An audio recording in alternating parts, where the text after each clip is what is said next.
Malipana na ang mga dekorasyon dahil 81 days na lang, Pasko na. Marami pang araw para magnegosyo at kumita. Paano? Panoorin niyo to. Handa na ba ang lahat sa darating na Christmas season? Huwag kalimutan ang inyong mga fur babies dahil kahit sila pwedeng mag-OOTD sa Pasko. Kumusta yung takbo ng negosyo? Maganda po talaga. Hindi ka nawawala ng market. Hindi po talaga. Oo. Magkano naman ang kinikita mo ngayon dyan sa business na yan? Nasa 6 digits po siya. Wow! Ang paborito ng lahat na pampagising tuwing umaga, mainit man o malamig, may kakaibang version na. Magustuhan din kaya ito ng lahat? Hindi naman siya mapakla tulad ng ibang kape. Sobrang sarap, nakaka-refresh po. Bigas talaga ang ating kape. Bago pa dumating yung mga coffee beans dito sa Pilipinas. Pwede palang maging healthy pa rin ang mga Pilipino without suffering the taste of the coffee. May kapares ka na ba? Huwag pahuli sa mga kapuso stars nating nahanap na ang kapares nila. Baka sa restaurant na ito, mahanap mo ang pares na para sa'yo. Yung beef niya malambot talaga, tapos yung sauce niya is saktong tamis. Very happy talaga. Ikaw na yung boss eh. Yung item na gusto mong ilagay dyan, ikaw masusunod. Ito yung lasa niyan, ito yung ingredients na gagamitin ko, ito yung kalalabasan niyan. Napaparating ko na kung ano talaga yung luto ko. Lahat na yan sa Pera Paraan! Ngayong Paris Fashion Week, slay na slay ang kapuso actress at global fashion icon na si Heart Evangelista. At syempre, hindi rin pahuhuli ang kanyang fur baby na si Panda. You can call me Princess Panda for short, or sige na nga, Pan Pan. Nagaya ng kanyang fur mom, kabugera rin ng mga fashion statement. Kamakailan, nagsuot lang naman ito ng kwintas na nagkakahalaga ng 10 milyong piso. Gaya ni Panda, fashionista rin itong sina Chico at Niana. It's time to aura, suot ang kanilang barong at Filipiniana. Negosyo ito ng kanilang fur parent na si Annie.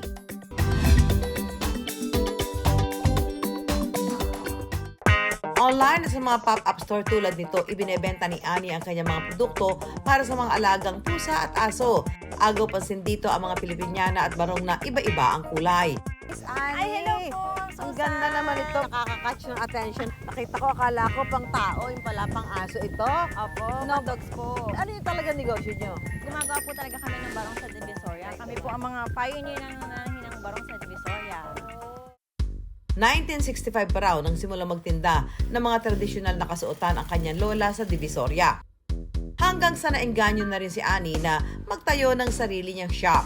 Ano naging barong ng tao, ngayon naman ay naging damit ng mga aso. Kasi po nung pandemic, nawalan po kami ng kabuhayan, Dahil wala ng mga- okasyon. oo. Gumawa po ako ng mga face mask na gamit po yung mga scrap po ng mga tela namin. May customer ako sa Germany na babae. Nagawa ko ng face mask na may partner na dog scarf. Mula sa damit ng tao, nakita ni Annie ang potensyal ng paggawa ng mga damit para sa mga alagang hayop. Hindi lang basta damit kundi hango sa mga tradisyonal na kasuotang Pinoy, ang barong at Filipiniana. 2,000 piso ang panimulang puhunan niya rito. Hindi ka naman nag-alala na baka hindi naman to masyadong mag-click. Noong una po, walang naniniwala sa akin. Parang, sisirain lang yan ng aso o kaya maano lang yan. Pero nakuha ko po yung tamang allowance, kung paano dapat nila isuot, eh hindi sobrang sikip, pinag-aralan ko lang po siya mabuti. So ito, meron ka naman mananahi talaga Yes, nito. meron po. Pero Ngayon, nung una ako po, nung una, ikaw ilang ngayon pa mananahi mo? mga nasa 15 na po sila nga. Mga nanay mula sa Bulacan ang mananahi ni Annie. Mano-mano rin nilang ibinuburda ang iba't ibang disenyo rito tulad ng totoong mga barong at Filipiniana. Iisipin ba naman ang aso magsusuot nito? Di ba? Ano to? Panlalaki ba to? Yes po, ito po talaga is barong na ginagamit po talaga sa pantao.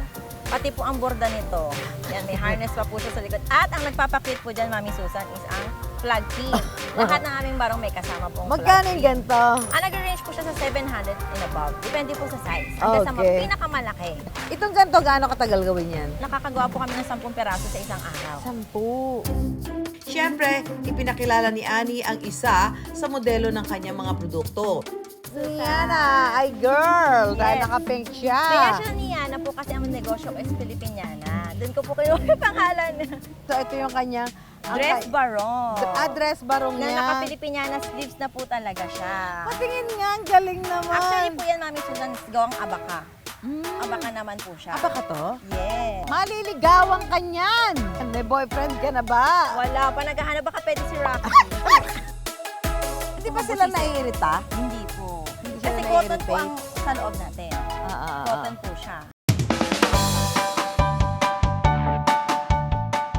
Meron din po kami malalaking size, Mami Susan.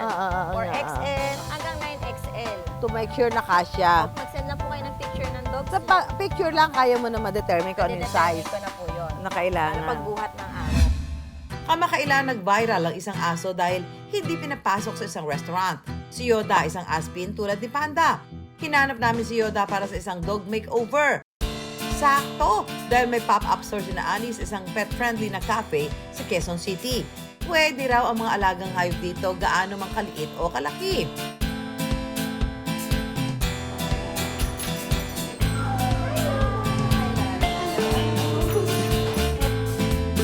As a pet, very intelligent. She's probably one of the smartest dogs I've ever worked with. Iba yung bond namin kasi I rescued her when she was a puppy. Ano kayang kulay ang gusto ni Yoda?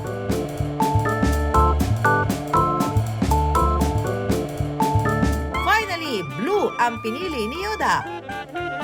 Lagi raw sinasama ni Lara si Yoda sa kanyang mga lakad, basta pwede rin lang. As a fur parent, I don't expect that all establishments will be pet friendly. That's okay. That's the only thing. That's our only request as pet parents is just to be very, very clear about your rules. If you can only accommodate small dogs, that's okay. As long as it's syempre in the FAQ. Pasado naman kaya ang kanyang look? Yes, to wear a barong, this is definitely her first time. And I think it's a really great idea kasi syempre support local, love local. I love it. It's very Pinoy. She doesn't know it, but it's her color apparently. Very cutesy, very demure, at very Pinoy. Madalas daw umorder kay Ani ang mga ikakasal na gustong ipares ang kanilang look sa kanilang mga alaga. At maging mga celebrity. Abot na rin sa ibang bansa ang mga produkto ni Ani. Kumusta yung takbo ng negosyo? Ngayon po actually, maganda po talaga. Hindi ko pa naman masasabing 100%, pero 80, 90? mga 80 to 85. Ah, wow! Oo. Hindi ka nawawala ng market. Hindi po talaga. Oo. Dire-diretso lalo po pag may ikakasal. Talaga? So, magkano naman ang kinikita mo ngayon dyan sa business na yan? Nasa 6 digits po siya. Wow! A month. Dahil ibig nga sabihin, malaking market mo. Opo. Talagang patuloy na tinatangkilik yung mga Very produkto. supportive po ang Filipinos all over the world. Hindi maikakaila ang pagmamahal ng mga pet owners sa kanilang mga alagang hayop anuman ang lahi nito. Perfect opportunity ito para sa mga negosyanteng gaya ni Ani na nakapagbibigay saya na sa pet community, kumikita pa. I'm going to show you how my usual day goes. Kape rin ba ang hanap mo to start your day like Bea Alonso? Same rin sa ganap ni Jasmine Cortez sa umaga. Pati ang couple na sina Megan Young at Michael Daes, certified coffee lover din. Iced coffee naman ang bet ni Bianca Umali kahit gloomy ang weather. Hindi rin pahuhuli si Heart Evangelista with her saucy cups. Siyempre, yun kasi yung pambuhay ng dugo ko talaga. Para maumpisahan ko yung magandang umaga. Naging everyday routine mo na yun. Parang nararamdaman mo na kailangan ng sikmura mo ng init. Parang nakasanayan na rin. And then parang yun na rin kasi yung parang start nung umaga ko. Speaking of kape, it also helps me start my day. Kaya, kape-kape na muna tayo. Oh no! No more coffee! No, no, no. I need coffee. Help!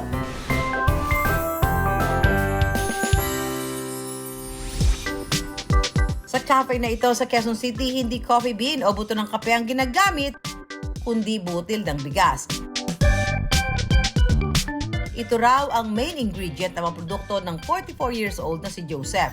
In 2014, doon nag-start si Green Smart as a bigasan company, and we come up with this idea na bakit hindi natin ibalik yung nakaraan, na ito naman talaga binusang bigas talaga ang ating kape, bago pa dumating yung mga coffee beans dito sa Pilipinas. Wala raw perang pangpuhunan noon si Joseph, kaya naisipan niyang mangutang ng 20,000 pesos mula sa kanyang mga kaibigan at kamag-anak. Okay umutang, but you just have to make sure na yung gagawin mo na utang na yun is you know when to pay them on time.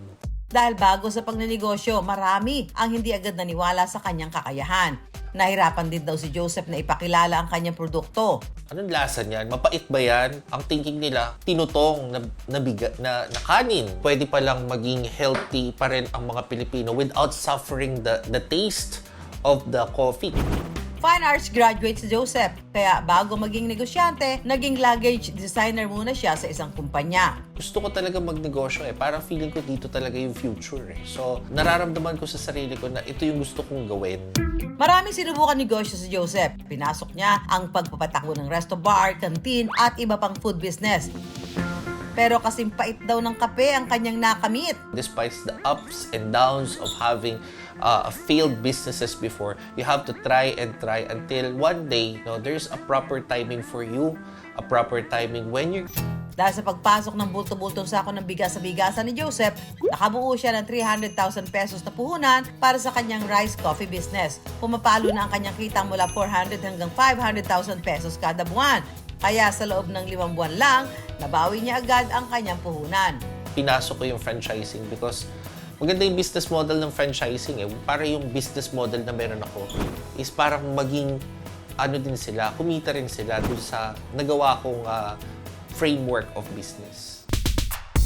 Guilt-free while drinking coffee ang sigaw ni Joseph. Bukod kasi sa mga benepisyong ibinibigay sa ating katawan ng kape na mula sa bigas, stevia ang nagsisilbing pampatamis sa kanilang premium drinks. Meron din silang milk tea, fruit juice, frappe at regular drinks. Okay mga kapuso, andito ho tayo sa paggawaan ng rice coffee ni Joseph sa Quezon City. So ngayon, magiging rice coffee maker muna tayo. So ito, ang unang step ay Bubusa po sa low fire lang low po. fire, mahinang apoy lang. Ilang gano'ng katagal to, Joseph? Mga 2 hours po yung brown rice na bubusa. So dito, malakas na yung apoy. Ito na yung talagang Kailangan bubusa masunog na po yung labas. I-roast. Roast na natin Roast siya. na po natin. Bakit mano-mano pa rin, Joseph? Gusto po kasi natin medyo mas organic at saka yung DIY para mas maramdaman po natin yung mga sinauna po na talagang ganito pa rin Paraan. po yung method and Oo, process. yung paraan ng paggawa. With a touch of heart. Oo nga naman. Ayan, so ito, gano'n naman katagal dito? Mga 2 to 3 hours po yun. Ay ba, mas matagal pala dito. Every 10 minutes po, no? Tapos pahinga ng konti. Tapos 10 minutes na naman Ang po. ulit. halo. Opo, Ang halo, para mabusa siya. So after na mabusa siya ng 2 to 3 hours, ito na yung magiging kulay niya. So lilipat na natin siya dito para palamigin natin siya bago siya pulbusin. So ito na, lalagay na natin doon sa machine na magpupulbos. Yan, lock na natin. Ayan po, so pinupulbo na po natin. Kailangan medyo ikot-ikot lang po siya. Para bumaba. Opo. Oh. Ano na to? Giling na to! Giling na! So ito na yung Ito na. napulbo Napulbos na bigas. bigas. Pagsasamasamahin ng rice coffee powder, milk powder, malunggay at okra powder, saka i-blender. Mahusgahan na nga muna ang kanilang hot rice coffee. Ay, masarap nga! Hindi siya matapang. Higit sa lahat, hindi siya masyado matamis. Ang cold rice coffee kaya, panalo rin ang lasa? Basta hindi siya matapang. Ang sarap. Importante raw na maganda ang kalidad ng produkto sa kahit anong negosyo. You can sell anything as long as you have a good product. You have to have a high quality of product so that your customers will keep coming back to you. Dahil sa pagpupursigi at determinasyong umasenso, meron ng condo units, lupain at mga sasakyan si Joseph. 5 na rin ang nag-franchise sa kanyang rice coffee business. At bukod sa bigasan, may negosyo rin siyang water refilling station at paggawaan ng chicharon. Mahalaga ang bawat butil ng bigas. Hindi lang itatawid ang kumakalam na sikmura, kundi magbibigay pa ng sako-sakong biyaya. Ang mga kapuso celebrity, nahanap na ang kanilang kapares. Going strong ang 7-year relationship ng real-to-real couple na sina Barbie Fortesa at Jack Roberto. Napag-uusapan na nga ba ang kasal ng 6 years in a relationship na sina Ruru Madrid at Bianca Umali? At ang bida ng pinakabagong serye ng Kapuso Network na Shining Inheritance, Kylie Alcantara. Nahanap na nga ba ang kapares ng kanyang puso sa basketball star na si Kobe Paras? Well, kung kapares lang naman din ang pag-uusapan, hindi papakabog ang mag-asawang Isaac at Sarah. Ang paborito kasi ng mga Pinoy na beef pares, ipinares sa iba't ibang international dishes.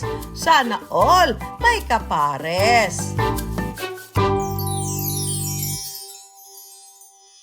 Mga kapuso, may mga pagkain tayong titikman. Kailangan ko lang daw hulaan kung ano ang pangalan ng pagkain na ito at kung saang bansa ito galing. Pero ang mga international dishes na ito may twist dahil lahat sila ay mayroong beef pares. Ayan, ano pa hinihintay natin? Tikman na natin!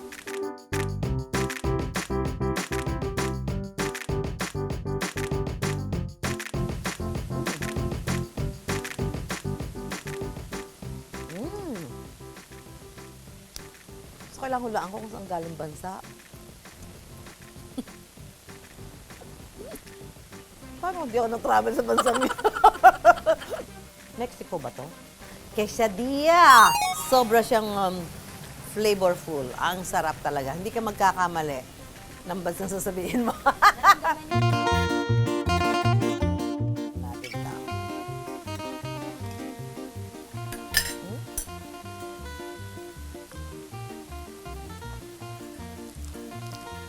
Masyado kang tiwalang nakapag-travel ako sa lahat ng bansa ko. No? Mediterranean, kebab, shawarma! Kasi kung saan may maraming mga bansa may shawarma, Israel, Jordan, Egypt, yan. Middle East. Okay, ito naman. Ako, para siyang tinapay, parang puto. Familiar sa akin to Ay, diba ay Thailand, Taiwan, Hong Kong, Macau, China! Bao!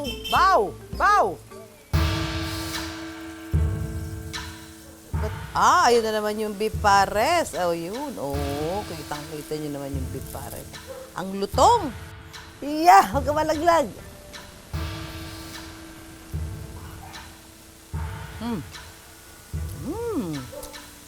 Sarap. Nauna ba kinilig? Ang sarap. China, Taiwan. China. Madalas din sineserve sa mga Chinese restaurant crispy noodle. Feeling ko lang nag-around the world ako doon sa mga pagkain na tinikman ko. At parang mas masarap pa nga siya doon sa mga pagkain na tikman natin doon sa ibang mga napuntahan nating bansa. In short, ay talagang tumama yung combination ng beef pares doon sa mga pagkain na sa ibang bansa na nilagyan natin itong nung twist with the beef pares. Wait, there's more! Mayroon din silang nasi goreng pares mula Indonesia, Korean pares from Korea, at cheese pares panini na galing Italy. Sa ngayon, aabot na sa 20 ang pares fusion dishes na ibinebenta sa restaurant na ito. Ang nakaisip na ipares ang pares sa mga pagkain ng ibang bansa, ang chef na si Isaac. 17 years ng chef si Isaac hanggang nitong nakaraang taon matapos ang mahabang panahon ng pagiging empleyado, natupad ang pangarap na magkaroon ng sariling restaurant. Well, very happy talaga syempre na yun nga, ikaw na yung boss eh. Yung item na gusto mong ilagay dyan, ikaw masusunod. Ito yung lasa niyan, ito yung ingredients na gagamitin ko, ito yung kalalabasan niyan, ito yung message ko para sa customer ko. Napaparating ko na kung ano talaga yung luto ko. Ngayon ipapakita ko kung paano magluto ng specialty namin na beef pares. So gumagamit kami ng premium beef or beef belly or beef short plate.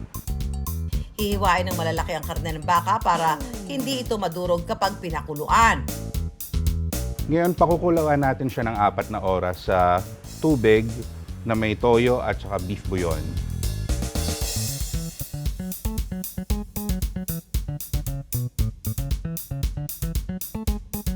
So after 4 hours na pagpapakulo, hahanguin na natin yung beef. Kapag malambot na, saka hihiwain ng mas maliliit ang karne. Sunod na gagawin ang sauce ng pares. So ito yung pinagkuluan natin kanina nung beef belly. So tatanggalan muna natin siya ng beef oil para hindi masyadong masebo yung sauce natin. Ilalagay ang bawang, sibuyas, paminta, star anise at asukal na segunda. Kapag tama na ang lasa, saka papaluputin gamit ang cornstarch. So ngayon ihahalo na natin yung meat dun sa sauce natin.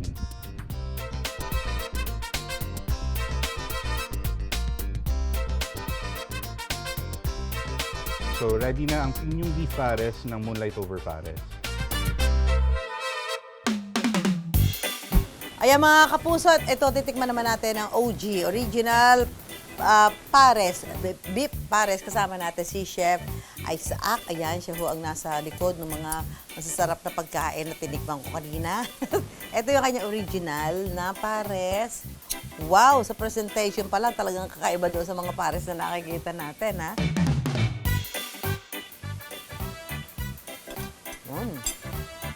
Yun nga. Masarap nga. Ang pares ni Chef Isaac, walang masyadong sabaw. Hindi po siya yung soupy na ano. So it's asado style na ano po. Pero mapakalasa naman. Kaya hindi mo na kailangan na magkaroon ng sabaw. Sa bakit nyo naisipan na yung pares nyo, yung beef pares, isinama mo doon sa iba-ibang pagkain na galing naman sa ibang bansa? Ang beef pares po kasi is one of my favorite comfort food. So, ginamit ko po yung influence ko sa pagiging chef sa mga iba't ibang cuisines na natutunan ko all throughout the years. And inisip ko saan babagay yung beef pares. Okay naman yung ano siya, yung beef niya malambot talaga. Tapos yung sauce niya is saktong tamis, hindi siya yung overpowering. Lasang beef pares. Okay siya. Bago nagkaroon ng sariling restaurant, nagbenta muna online ng mga frozen na ulam sina Isaac at Sarah. Nag-pandemic, natakot na syempre, so kinailangan na mag-resign para dito na lang kami sa bahay mag-work. So, napag-desisyon na namin na mag-start kami nung frozen na tubs. And that time kasi nauso yung mga delivery na. Kaya yung frozen parang para sa amin perfect siya na gawin kasi nga hindi na nila kailangan magluto, iinitin na lang nila sa bahay. Gamit ang 50,000 pesos na puhunan, nagbenta sila ng mga specialty ni Isaac gaya ng beef pares, caldereta, kare-kare at kalyos. Naging maganda raw ang negosyo dahil bukod sa gamay na ni Isaac ang mga niluluto, nakatulong din na dating digital marketing manager si Sarah na siyang humawak ng marketing ng kanilang produkto. Makalipas nga ang 3 taon na pagbebenta online, sa wakas, nakapagtayo na sila ng sariling restaurant at ang napili nilang pwesto sa harapan mismo ng bahay ni na Isaac. Ever since, gusto niya talaga magtayo ng business pero ang concern niya talaga is the rent. Kasi every time na naghahanap, nag-i-inquire, medyo matataas talaga yung rent. So, nung nakita na yung opportunity nitong space, so bakit hindi na lang gastusan? Tapos, paayos and then start from there. Ang restaurant na ito, produkto raw ng maraming taong karanasan at kasanayan. Well, lahat naman ng chef nagdaan sa sa matinding training and talagang very hostile ang kusina. Pero yun na nga, natuto ako doon eh. Ito yung oras na ilabas ko na lahat ng natutunan ko dun sa mga pinagtrabahuan ko. Ngayon, kumikita na raw sila ng 5 digits kada linggo. If you're going to open a restaurant, kailangan malawak yung pag-iisip mo. So, you have to use your imagination in creating dishes. Kailangan, tuloy-tuloy ka lang. Push lang ng push. Kasi maraming problema talagang dadaan. Pero magiging leksyon yon at saka yun yung magpapalakas sa inyo. Ang matagal ng pangarap ni Chef Isaac natupad na. Katulad niya, hindi malayong matupad din ang pangarap niya mga kapuso, basta't may kapares na magsisikap. Mula sa kasuotan ng tao hanggang sa mga alaga nilang hayop, ang kakaibang business ni Annie hindi lang binabago ang tingin sa mga alagang aso at pusa, nagiging makabayan pa ang mga ito. Bagamat madami ang kompetisyon ni Joseph sa pagbebenta ng kape, ang kinagis ng sangkap ng mga Pinoy ang kanyang naging susi para maging kakaiba pero mabenta pa rin ang kanyang rice coffee. Ang pagkahilig ni Chef Isaac sa pares ang bumusog sa kanyang imahinasyon, kaya naman naisip niya ang iba't ibang putahe kasama nito at nakapagpatayo ng kakaibang negosyo. Kaya bago mananghalian, business ideas muna ang aming pantakam. At laging tandaan, pera lang yan, kayang-kayang gawa ng paraan. Samahan niyo kami tuwing Sabado alas 11:15 ng umaga sa GMA. Ako po si Susan Enriquez para sa Pera Paraan.